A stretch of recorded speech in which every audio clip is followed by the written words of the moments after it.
Dneska si ukážeme, ako si dať takú krošeju, ako keby na mobil, čo viem, napríklad takúto.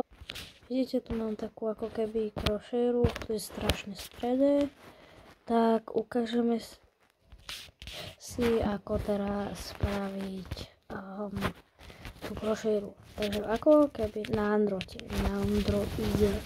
Neviem, či to bude fungovať na fóne, ale môžete skúsiť.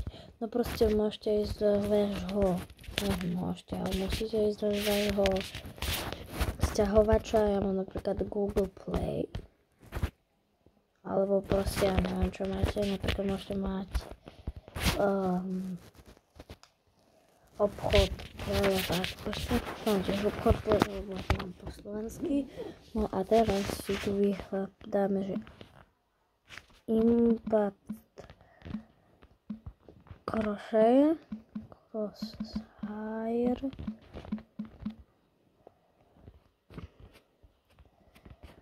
No, proste by vám to nemalo prísť toto, ale že... Počkajte. Impact Crochet, toto. A proste tuto, ako keby ono sa to volá, že custom crochet, ono to má takéto logo, aby ste nezabudli. No ja to už mám, tak si to proste otvoríš. Tu ti ešte niečo proste vyskočí, ja to už mám takto.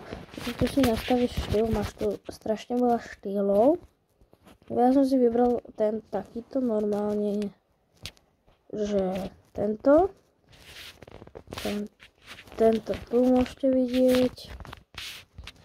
Takže potom colors si môžete tiež nastaviť napríklad takúto. Ja mám takúto, ale my si môžete nastaviť takúto. No proste to je jedno. Ešte viac ich tu je normálne. Takže tak, potom si size môžete nastaviť, že či to chcete takéto. A ja som si dal napríklad, že na 8, to je najlepšie podľa mňa. Potom opacity, že či to aký farby, ja to dám najviac. A rotation, že ako si to chcete otočiť, proste to je jedno. Asi a dáte len štart, to si potom musíte dať add up, a to si nejaké appky nadáte, no kľúďa aj tú prvú proste. A potom na ňu kliknete, tuto napríklad ja kliknem na Roblox, ono sa vám to otvorí, toto zavrete. A potom pôjdete takto, cancel, leave up. A teraz vidíte, už to máte tu v strede, takže nemáte zač.